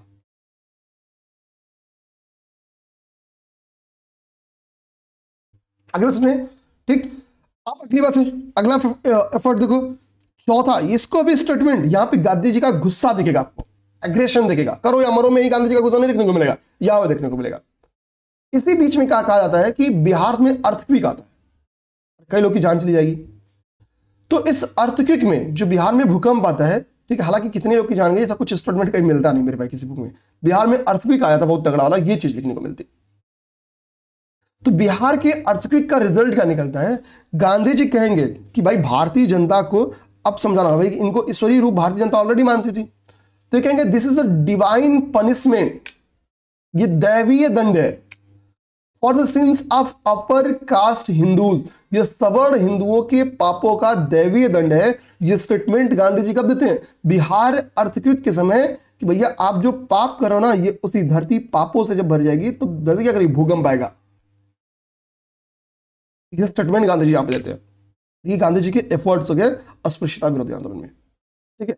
तो मेंस में अगर आपकी पीटी में भी क्वेश्चन आ सकता है, और ये मेंस में, ये टॉपिक क्या है आपके प्रीलिम्स और मेंस में, प्रीलिम्स और मेंस में इक्वली कंट्रीब्यूशन रखता है। मेंस में अगर गांधी जी की, महात्मा गांधी की दलित उत्थान में भूमिका पूछ दे, दलित वर्ग के उत्थान में भूमिका पूछ दे, दलित वर्ग के उत्थान में भूमिका पूछ दे, इस टॉपिक को आप लोग बहुत आराम से समझा जाओगे। आगे बात समझ में, ठीक है। हाँ, हम लोग कभी भी पूरा फैक्ट को निगेटिवली नहीं दिखाएंगे, ठीक है, ध्यान रखना। अब हमारी अगली बात आती है, यहीं से क्या होता है, जब अर्थक्वेक आता है यहीं से आपका समझना हो गया आंदोलन भी खत्म हो जा रहा है। अब भाई करे तो करे क्या, कांग्रेस बैठ गई है। इसी बीच में 1935 का एक्ट आएगा, क्योंकि 34 की घटना है, ध्यान देना, 1935 का एक्ट आएगा, उसमें इलेक्शन की बात की जाएगी। तो कांग्रेस डिसाइड करेगी भाई अब हम इलेक्शन में पार्टिसिपेट करेंगे। टोटल पेपर में क्वेश्चन आ सकता है कि भाई कुल कितने प्रांतों में प्रोविंशियल इलेक्शन होते हैं, तो टोटल 11 प्रांतों में प्रोविंशियल इलेक्शन होते हैं, जिसमें से ध्यान देना कांग्रेस का परफॉर्मेंस अगर आप मेरे भाई देखोगे तो कुल 5 प्रांतों में, ठीक है, ध्यान देना, कुल 5 प्रांतों में कांग्रेस ने पूर्ण बहुमत प्राप्त की थी, ठीक है। इन 5 प्रांतों में, इन 5 प्रांतों में पूर्ण बहुमत कांग्रेस क्या की थी? फुल मेजॉरिटी पाई थी, पूर्ण बहुमत पाई थी। और 3, ध्यान देना, 3 जगहों पे, 3 स्टेट में क्या थी? 3 स्टेट में या 3 प्रोविंशियल, ठीक है, 3 स्टेट हम लोग कह लें या प्रोविंस कह लें, गवर्नमेंट क्या थी? यह बड़ी पार्टी थी, बिग पार्टी थी। इसमें एक जो बॉम्बे था ना, बॉम्बे में क्या था कि लगभग मेजॉरिटी के करीब थी, लगभग मेजॉरिटी के करीब, मतलब केवल बड़ी नहीं थी, कुछ ही सीटें कम थी, वरना पूर्ण बहुमत यहां पे जाता, ठीक है। तो लगभग मेजॉरिटी के करीब थी, लगभग बहुमत के करीब थी, बहुमत के करीब थी। इसी के लिए जब गवर्नमेंट बनती है तो गवर्नमेंट तो कई जगह गवर्नमेंट बना लेती है, ठीक है, लेकिन होता क्या है, जो ये 5 पूर्ण मेजॉरिटी है यहां पे तुरंत सरकार बना लेगी, और बॉम्बे में छोटी पार्टियों को शामिल करते सरकार बन जाती है। तो 6 जगहों पे सरकार तुरंत की तुरंत बनाई थी कांग्रेस, 6 जगहों पे तुरंत का तुरंत सरकार बनाई थी। ये स्टेटमेंट आप लोग दिमाग में रखना। अब बात आती है कि हमने सर 5, 3, 8 राज्यों की क्या स्थिति तो देख ली। आप बताओ सर, बंगाल 9वां, पंजाब 10वां, यहां पे संयुक्त सरकार का गठन हुआ था। बंगाल में कृषक प्रजा लीग और मुस्लिम लीग के निर्देशन में, यूनियनिस्ट पार्टी पंजाब में और मुस्लिम लीग। हमने बताया था आपको यूनियनिस्ट पार्टी के बारे में। यूनियनिस्ट पार्टी ने क्या किया था कि साइमन कमीशन का समर्थन किया था। पंजाब की यूनियनिस्ट पार्टी ने साइमन कमीशन का समर्थन किया था, याद करिए। जस्टिस पार्टी ने भी किया था। ये पढ़ाया हूं आपको ना, पढ़ाया हूं कि नहीं मेरे भाई?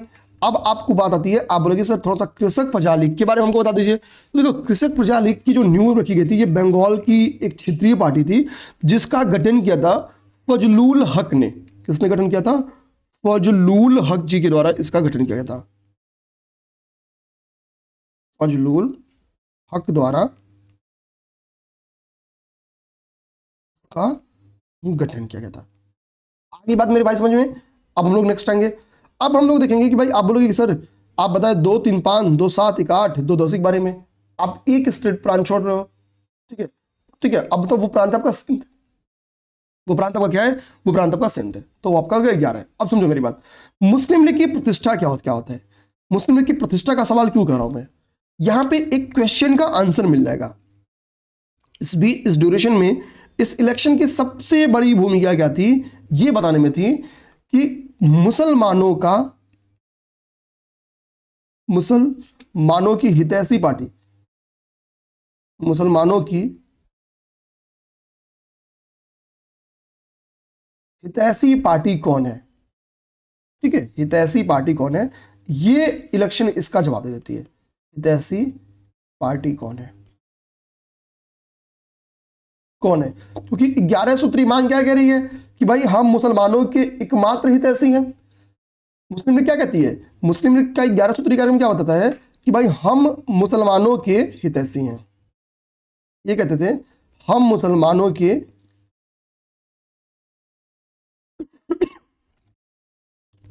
एकमात्र प्रतिनिधि हैं।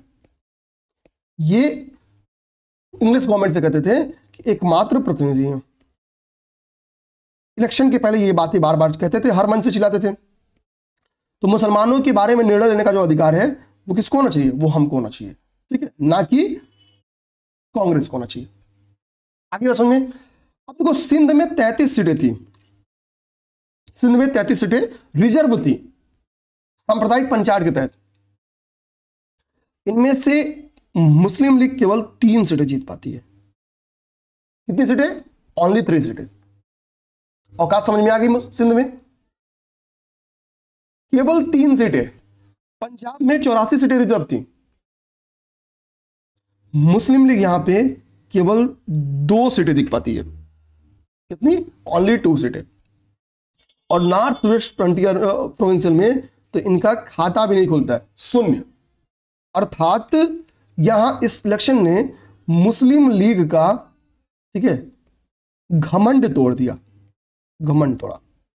घमंड क्या था, हम एकमात्र हैं, कांग्रेस नहीं है। यह बताता था कि लोग मानते थे कि कांग्रेस की तरफ झुकाव था, कांग्रेस की तरफ मुसलमानों का झुकाव था, मुसलमानों का झुकाव था। अब यहां से एक बात समझ में आ गई किसको, मुस्लिम लीग को, कि भैया अगर हम मुस्लिम ज्यादा नहीं चिल्लाएंगे तो कांग्रेस क्या करेगी, अखिल भारतीय संघ की स्थापना कर देगी, क्योंकि मुसलमान तो उसकी तरफ है। और नॉर्थ वेस्ट प्रोविंशियल में मैंने आपको बताया था, यहां पे कौन थे, यहां पे एक गांधीवादी लीडर थे, इनका नाम क्या था, खान अब्दुल गफ्फार खां। खान अब्दुल गफ्फार खां, यहां पे ये मेन थे। और ये कैसे थे, ये गांधीवादी नेता थे, इनको सीमांत गांधी के नाम जाना था। तो जाहिर सी बात है ये किधर वोट करवा देंगे, गांधी जी की तरफ, भारत की तरफ करवा देंगे। तो नॉर्थ वेस्ट प्रोविंशियल तो हमारा गयो, ये तो कंफर्म मानते थे। अब सोचो आगे आते हैं हम लोग। इसी ड्यूरेशन में ये दौर का है, ये 1937 का दौर है। अब कांग्रेस क्या कर रही है, चुनाव में पार्टिसिपेट कर रही है।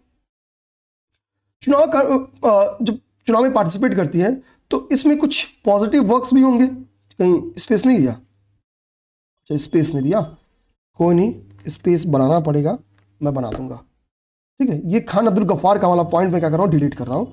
ठीक है, तो क्योंकि मुझे थोड़ा सा स्पेस चाहिए कुछ समझाने के लिए।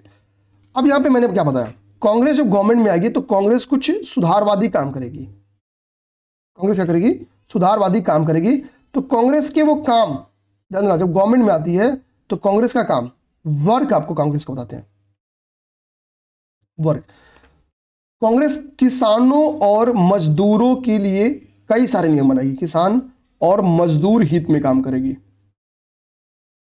सारी सरकारें क्या करेंगी, किसान और मजदूर हित में काम करेंगी। किसान और मजदूर हित का मतलब क्या है, कांग्रेस यहां पे क्या करेगी, काश्तकारी सुधार अधिनियम लेके आएगी। कांग्रेस क्या करेगी कि भाई इस ड्यूरेशन में काश्तकारी सुधार अधिनियम लेके आएगी और काश्तकारी सुधार किया जाएगा, काश्तकारी बिल पास करेगी। किसानों को किसी के खेती करने के लिए सिंचाई सुविधाएं चाहिए तो किसानों को सिंचाई सुविधाएं मुहैया कराएंगे। टैक्सेशन में रिलीफ दिलवाएगी। आगे बात समझ में। मजदूरों के भी हितों संबंधित, चाहे वो काम के घंटे हो, ठीक है, या फिर मजदूर संगठनों के गठन की बात हो, ठीक है, ऐसे ऐसे कई सारे जगहों पे कांग्रेस सहायता करती है, ठीक, यानी मजदूरों के हितों का भी ख्याल रखेगी। इतना ही नहीं कांग्रेस करेगी, कांग्रेस ग्रामीण उद्योगों की स्थापना को बढ़ावा देगी, जानना, ग्रामीण उद्योगों की स्थापना को बढ़ावा देगी,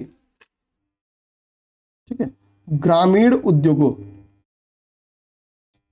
को बढ़ावा देगी। गवर्नमेंट में आ गए हैं तो हम क्या करेंगे, हम गवर्नमेंट उद्योगों को बढ़ावा देंगे। इतना ही नहीं काम करेगी, न्यूज़पेपर्स पे जो रिस्ट्रिक्शंस थे, न्यूज पेपर पे जो रिस्ट्रिक्शंस थे, उस रिस्ट्रिक्शन को क्या करेगी, इनको स्वतंत्र कर देगी, यानी समाप्त करेगी, रिस्ट्रिक्शंस को समाप्त करेगी। तो न्यूज़पेपर क्या करेंगे, जन जागरूकता का फैलावा करेंगे। गांधी जी का क्या था, मद्यपान का निषेध होना चाहिए, तो गांधी जी में क्या होगा, मद्यपान निषेध कराएगी। क्या करेगी, मद्यपान निषेध कराएगी। नमक कर के अगेंस्ट काम करेगी। अस्पृश्यता विरोधी आंदोलन में गांधी जी संलिप्त है, अस्पृश्यता निवारण के प्रयास करेगी। इतना ही नहीं, जनजातियों के कल्याण पे काम करेगी, तो यानी नागरिक स्वतंत्रता की ध्यान देगी। यानी गवर्नमेंट क्या है, अब कांग्रेस भारतीय हित में काम करना स्टार्ट करेगी। इतना ही, ये लोग अपना 500 रुपये तनख्वाह डिसाइड करते हैं, और ताकि हम, हमारी कोई लालच ना रहे, हम 500 रुपये अपना काम चला, हम बाकी जनहित ऐसे काम करें। ये सब कांग्रेस के काम थे। लेकिन इसी बीच में वर्ल्ड वार 2 की घंटी बजती है, और वर्ल्ड वार 2 में क्या है भाई, दूसरे खेमे में जर्मनी, जापान, इटली और इधर बाकी सब लोग थे। तो इस समय जो भारतीय वायसराय था, उसने एक बार भी जरूरी नहीं समझा कि भाई हमको क्या करना चाहिए, हमको भारतीयों से पूछना चाहिए कि हम आपको शामिल करें या ना करें वर्ल्ड वार में, ठीक है। उसने बिना भारतीयों से पूछे क्या किया, भारत को द्वितीय विश्व युद्ध में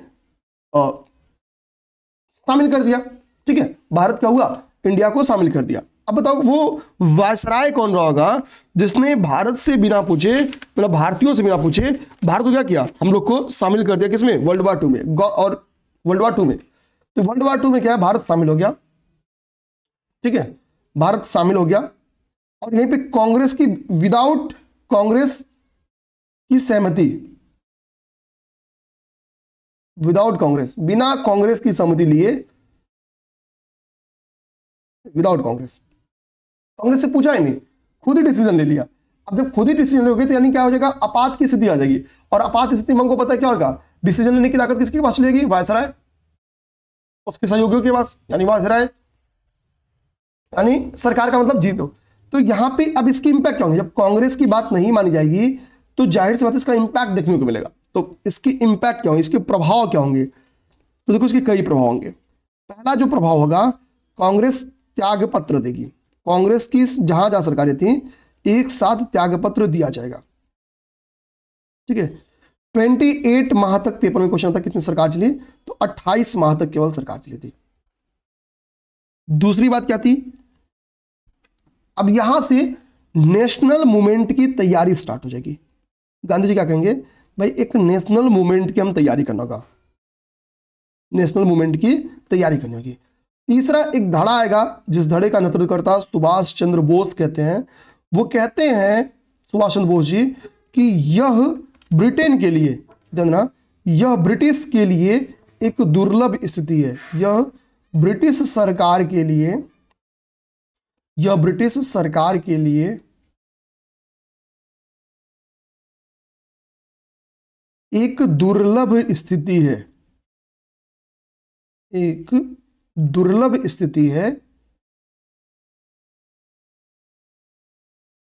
और हमें इसका क्या करना चाहिए, लाभ लेना चाहिए भारतीय स्वतंत्रता में। लेकिन हमको पता है त्रिपुरी संकट आता है, और भाई त्रिपुरी संकट का परिणाम क्या था भाई कि सुभाष चंद्र बोस जी को जर्मनी जाना पड़ेगा। जर्मनी में वो हिटलर से सहमति बनाने की कोशिश करते हैं, लेकिन हिटलर क्या करेगा, केवल नेताजी का, नेताजी नाम देगा, एक जो उपाधि है नेताजी का ना, वो जर्मनी में मिले थे। फाइनली कुछ हाथ नहीं लगता है। इसी बीच में क्या होगा, रास बिहारी बोस, जो कि हॉर्डिंग बम कांड, हॉर्डिंग बम केस का ईयर आपको कमेंट बॉक्स में बताना है, ईयर आपको कमेंट बॉक्स में बताना है कि दोषी थे, अभियुक्त थे। तो ये कहाँ रहते हैं, ये रहते हैं जापान में।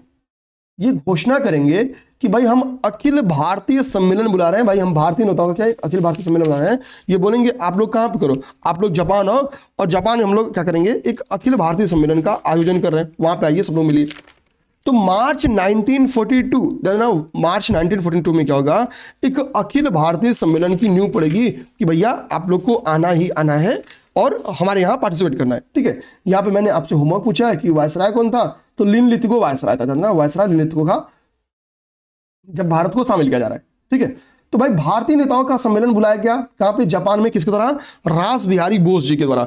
अब रास बिहारी बोस जी का जब ये आह्वान पहुंचता है किसके पास, जब ये आह्वान पहुंचेगा सुभाष चंद्र बोस जी के पास, तो सुभाष चंद्र बोस जी कहेंगे okay sir I am coming, ठीक है मैं आ रहा हूं, टोक्यो पहुंच जाएंगे, जापान के टोक्यो, जर्मनी में थे ये। तो यहीं पे कहते हैं जब ये भारतीय नेताओं का सम्मेलन बुला रहे हैं, क्यों इनको पता रहे, क्योंकि इनको पता है मार्च 1942 की घटना है और भारतीय नेता इस वक्त क्या है भाई, कांग्रेस का भंग हो चुका है, कांग्रेस की सरकार टूट चुकी है, तो कई सारे लीडर्स छितर बितर हो चुके हैं। तो कहते हैं कि नेता अब जो छितर बितर है हमारे पास, हम लोग क्या कर रहे हैं यहाँ पे, भारतीय स्वतंत्रता लीग का गठन करेंगे, कहां पे, जापान में, और यहीं पे हम इंडियन नेशनल आर्मी बनाएंगे। ये टोक्यो रेडियो से बात बोलते हैं कौन, रास बिहारी बोस जी। और हमको पता है जापान अगेंस्ट है किसके, यूके की, तो दुश्मन का दुश्मन दोस्त, तो यानी सुभाष चंद्र बोस जी की नजर में कौन हो गया, जापान दोस्त। यहाँ पे ऑलरेडी हमारे एक लीडर है रास बिहारी बोस जी। इन्हीं के आह्वान पे ये घोषणा वो कब कर रहे हैं, मार्च 1942। वहां पे कौन पहुंच जाएगा, वहां पहुंच जाएंगे आपके सुभाष चंद्र बोस जी। सुभाष चंद्र बोस जी जो पहुंचते हैं टोक्यो, तो वो समय आपका जून 1943, जून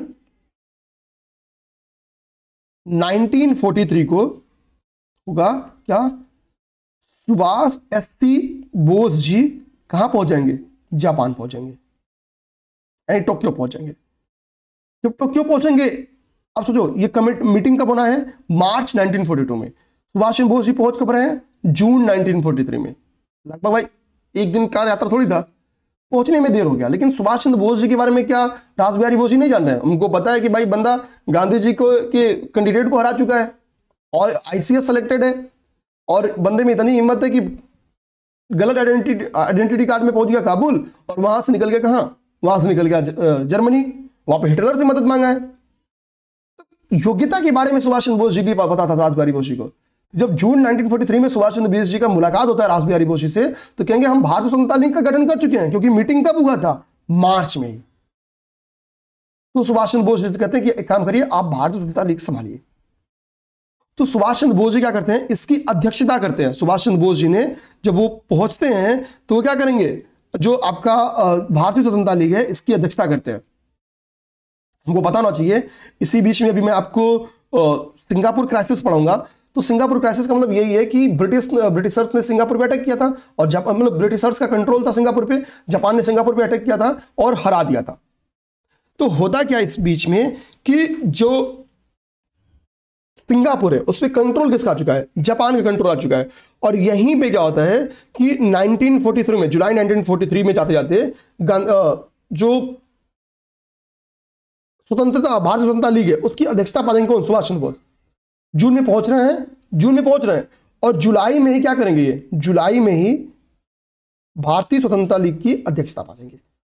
भाई एक कुशल नेतृत्व करता आ गया है तो उसको अध्यक्षता दे देगी। और ये देखते ही देखते क्या करेंगे, आपके सिंगापुर में आजाद हिंद सरकार की नींव रखेंगे। कहां पे, सिंगापुर में। ठीक है, सिंगापुर में क्या होगा, ये आजाद हिंद सरकार की नींव रख देंगे। कब, 31 अक्टूबर 1943 को। यह क्या थी, ये एक अस्थायी सरकार थी। पेपर में क्वेश्चन आ जाएगा अस्थायी, ये नॉन परमानेंट यानी अस्थायी सरकार थी। ठीक है, अस्थायी सरकार की नींव रख दी। और एक चीज आपको जान के ताज्जुब होगा, पेपर में क्वेश्चन आ भी सकता है इसको, आपसे चलो मैं पूछ देता हूं कि कुल कितने देशों से इसको सहमति मिली थी, कितने देशों ने इसको मान्यता प्रदान की थी।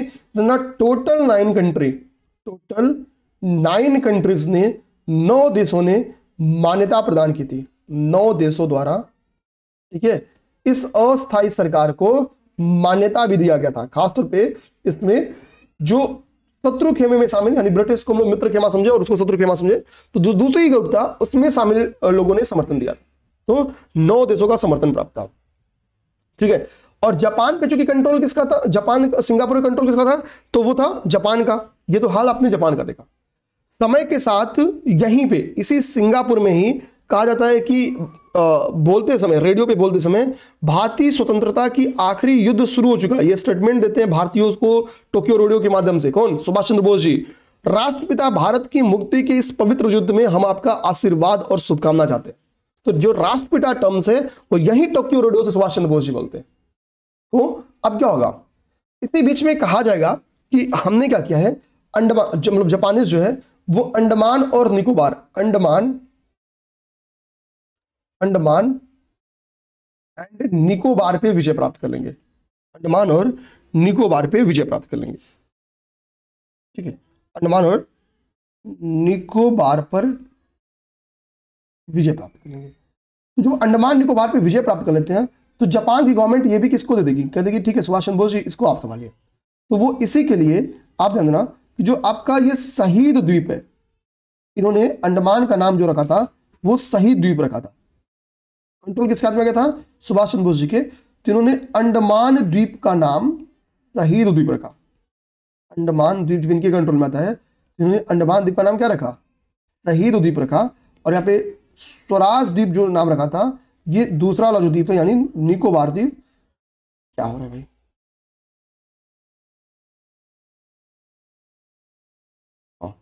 ठीक है, ये ऐसे करते हैं। इन्होंने क्या रखा था, निकोबार द्वीप का नाम रखा था निकोबार द्वीप, ये स्वराज द्वीप का नाम रखा था। तो अंडमान द्वीप का नाम क्या नाम था, निकोबार द्वीप का क्या नाम था, ये देख लिए। ठीक है, अब समझो, हमको यहां पे एक छोटी सी चीज जो और समझनी थी जो हम लोग समझ नहीं पाए हैं, वो है आपका, ठीक है, सिंगापुर का पतन। ये चीज यहीं पे थोड़ा सा हमको, क्योंकि यहीं पे आईएनए समझ लेंगे, थोड़ा समझना चाहिए था, कोई नहीं अभी आते हैं। सिंगापुर में मैंने बताया जापानी नियंत्रण स्थापित हो जाता है और फिर हमने पूरी कहानी हमने इसके आगे की देख ली। लेकिन जब सिंगापुर का पतन होता है तो यहां पे कैप्टन मोहन सिंह के साथ 40,000 भारतीय सैनिक भी क्या थे, आत्मसमर्पण किए थे।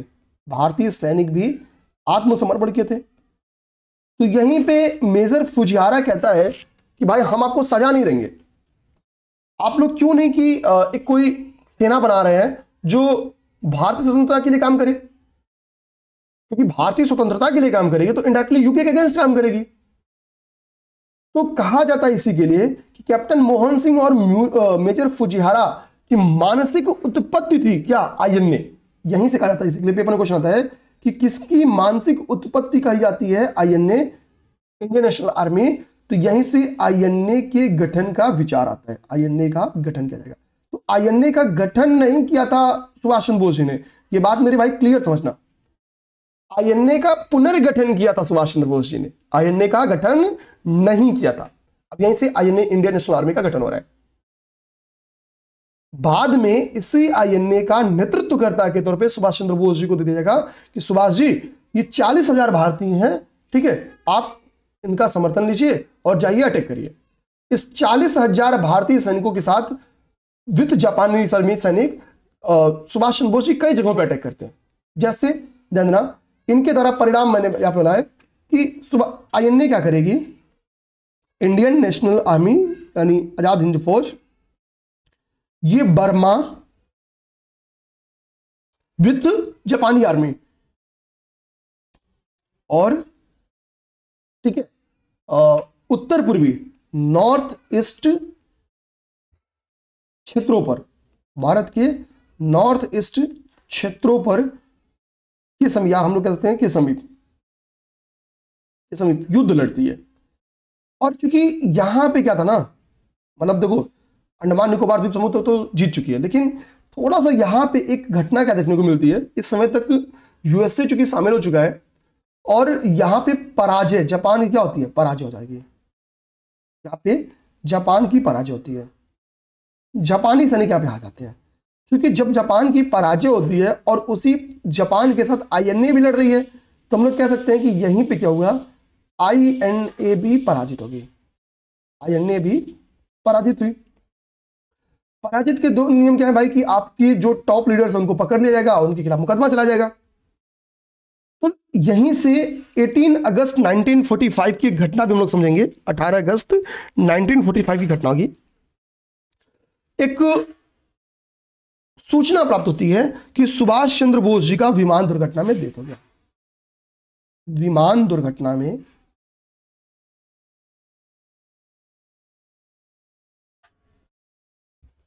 दुखद मृत्यु का समाचार दुखद मृत्यु का समाचार प्राप्त होगा।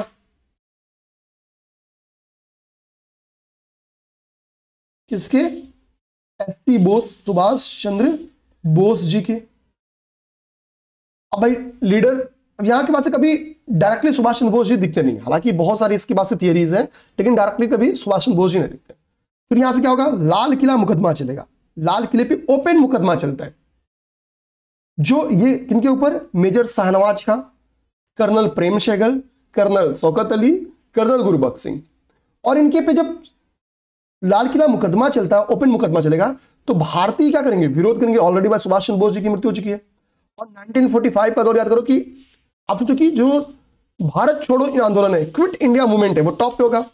सारे बड़े लीडर्स ऑलरेडी जेल में हैं, तो भारतीय इसका गंदा तरीके से विरोध करेंगे। तो भारतीय जब इसको विरोध करते हैं, ये ओपन केस चलता है, तो होता क्या है कि फांसी की सजा सुना दी जाती है। इनको क्या किया जाएगा? फांसी की सजा सुना दी जाएगी। इनमें से 3 लोग को फांसी की सजा सुना दी जाती है। ओपन हियरिंग होता है। लेकिन अब भारतीयों की क्या एफर्ट है?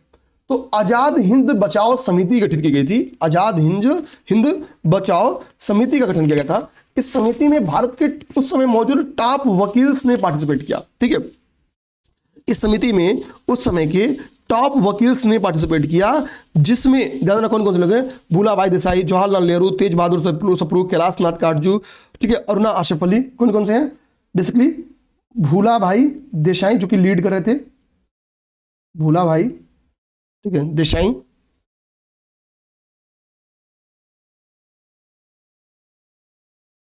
ठीक है, जवाहरलाल नेहरू, कैलाश नाथ काटजू। ये नाम याद रखना होगा, काटजू, अरुणा आसफ अली, अरुणा आसफ अली,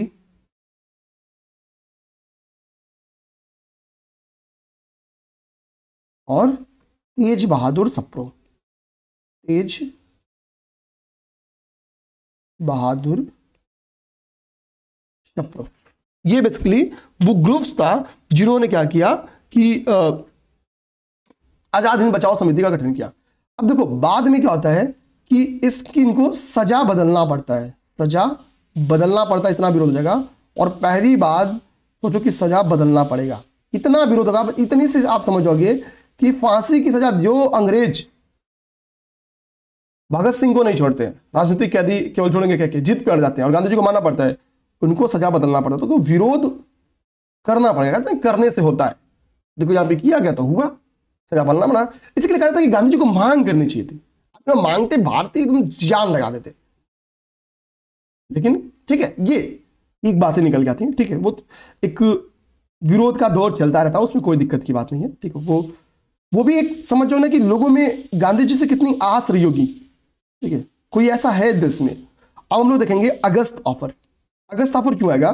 तो हमको पता है कि भाई अंग्रेजों की क्या स्थिति है। अंग्रेजों की स्थिति है कि कांग्रेस समर्थन नहीं कर रही है, कांग्रेस समर्थन नहीं कर रही है, नहीं कर रही है। और कांग्रेस कहती क्या है कि भाई अगर हमको समर्थन आपको चाहिए तो आपको क्या करना पड़ेगा? आंतरिक सरकार का अंतरिम सरकार का गठन करना पड़ेगा, अंतरिम सरकार का गठन करना पड़ेगा। और अगर आपने गठन कर दिया तो हम मान लेंगे। इसी के लिए कांग्रेस, आपसे पेपर में क्वेश्चन भी आ सकता है कि कांग्रेस ने कब अंतरिम सरकार के गठन की मांग की थी, ये आपके पेपर में क्वेश्चन भी आ सकता है। तो दिमाग में रखना कि भाई यहाँ पे क्या है, अंतरिम सरकार के गठन की मांग कांग्रेस को रखी है कि भाई अगर आप हमको अंतरिम सरकार का गठन कर देते हैं तो हम क्या करेंगे, आपका समर्थन भी कर सकते हैं। मतलब ठीक है, हम मान लेंगे कि आपका समर्थन करना चाहिए, हम इस बात को क्या करेंगे, स्वीकार कर लेंगे। ये कौन कहता है? ये कहती है कांग्रेस। लेकिन भाई ये अगस्त ऑफर में स्वीकार नहीं किया जाएगा। ये क्या होगा? अगस्त ऑफर में स्वीकार नहीं किया जाएगा। अगस्त ऑफर में कहता है कि हम जो वायसराय की सलाहकारी परिषद है उसमें क्या करेंगे, उसका विस्तार करेंगे, और भी भारतीय शामिल होंगे, यानी कानून निर्माण में और भी भारतीय शामिल होंगे। दूसरी इनकी तरह की जाती है कि युद्ध के पश्चात प्रतिनिधि मूलक संविधान सभा के निर्माण करेंगे। युद्ध के पश्चात कहीं युद्ध में तुम जीत गए, तुम्हारी स्थिति अच्छी हो गई, फिर तुम युद्ध के पश्चात वर्ल्ड वार 1 में तो तुम कहे वो तो किए नहीं, वर्ल्ड वार 2 में तुम्हारा क्या भरोसा। ये भी तो फिर पोस्ट डेटेड हो गया। एक बार पोस्ट डेटेड में धोखा खा गए, दोबारा नहीं खाएंगे, ठीक है। तो कांग्रेस की ये ना चल वो। तीसरी इसमें एक वर्ड क्या था कि भारत का शासन, ये स्टेटमेंट ध्यान देना, भारत का शासन किसी भी ऐसे समुदाय को नहीं सौंपा जाएगा जिसका विरोध कोई अन्य बड़ा समुदाय कर रहा हो। यानी कहने का मतलब है यहां पे मुस्लिम लीग को साधने की कोशिश है, एटलीस्ट मुस्लिम लीग अब खुल के समर्थन करे। तो कांग्रेस यहां पे क्या करेगी, कांग्रेस करेगी विरोध, क्योंकि वो क्या करेगी, अंतरिम सरकार बनाओ, और ये कह रहे हैं अंतरिम सरकार नहीं बनाएंगे, तो कांग्रेस विरोध करेगी। मुस्लिम लीग क्या करेगी, समर्थन। क्यों, क्योंकि वो कह रहे हैं कि किसी भी ऐसे समुदाय को नेतृत्व नहीं देंगे, ऐसे समुदाय, यहां पे समुदाय की बात कर रहे हैं, पार्टी को नहीं, समुदाय को नेतृत्व नहीं देंगे, नेतृत्व नहीं देंगे जिसका विरोध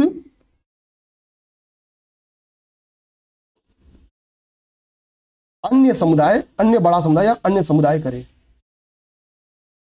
अन्य समुदाय करे। आगे बात समझ में, यानी ये मुस्लिम लीग की अच्छी बात है, तो इसी के लिए मुस्लिम लीग क्या करती है, समर्थन करती है। आगे बात समझ में। अब यहां पे 17 अक्टूबर 1940 को इंडिविजुअल सत्याग्रह स्टार्ट होगा। इस इंडिविजुअल सत्याग्रह का जो टारगेट था ये बताना था, इसको हम लोग दिल्ली चलो अभियान के नाम से भी जानते हैं, इसको हम लोग क्या कहते हैं, दिल्ली चलो आंदोलन को भी नाम से भी जानते हैं, दिल्ली चलो आंदोलन के नाम से भी जानते हैं। और इसमें यही था कि ये लोगों को बताना कि हम सेकेंड वर्ल्ड वार में भारतीय जो है वो अंग्रेजों के साथ नहीं है। इसका मुख्य उद्देश्य बेसिकली था ब्रिटिश सरकार के इस दावों को गलत साबित करना कि भारतीय जनता विश्व युद्ध में शामिल है, ठीक है। इसका उद्देश्य क्या था, एम क्या था, इसका एम था इस मूवमेंट का कि ब्रिटिश सरकार के दावे को गलत साबित करना, ब्रिटिश सरकार के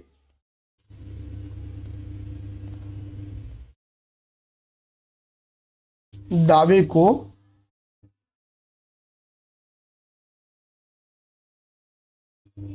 गलत साबित करना। किस बात के लिए गलत साबित करना, कि भाई यही कि सेकेंड वर्ल्ड वार में, वर्ल्ड वार 2 में भारत इनके साथ है। अब जब आप ऐसा वो चलाओगे तो ये आंदोलन कहां से प्रारंभ हुआ, पनवार आश्रम वर्धा से। विनोबा भावे इसमें कौन थे, तो विनोबा भावे इसमें प्रथम सत्याग्रही थे। द्वितीय सत्याग्रही का आप नाम बताओ, तृतीय सत्याग्रही का नाम बताओ, ठीक है, ये कमेंट करो। प्रथम सत्याग्रही थे, ओके, विनोबा भावे क्या थे, प्रथम सत्याग्रही थे, ये चीज हमने देख लिया, ठीक। इसमें कहा था कि 70,000 लोगों को, नहीं 20,000 लोगों के करीब में इनको अरेस्ट कर लिया गया था, गिरफ्तार कर लिया गया था। यहां तो हमने देख लिया। इसके बाद से हम क्रिप्स प्रस्ताव और भारत छोड़ो मूवमेंट को स्टार्ट करेंगे। कल मेरी मैक्सिमम टारगेट रहेगा कि आपका ये क्लास कंप्लीट किया जाए, मॉडर्न हिस्ट्री, ठीक है। नोट्स एक साथ प्रोवाइड करा देंगे, आज भी नोट्स आपको प्रोवाइड करा देंगे, कोई दिक्कत की बात नहीं है। जय हिंद, जय भारत। और टेस्ट सीरीज यूपी पीसीएस और यूपीआरओ के स्टार्ट है, डेली आंसर राइटिंग बैच चलिए। देखो अपनी तरफ से मेरी भाई कोई गलतियां मत करिए, ठीक है। लगिए, मिलते हैं नेक्स्ट क्लास में। जय हिंद।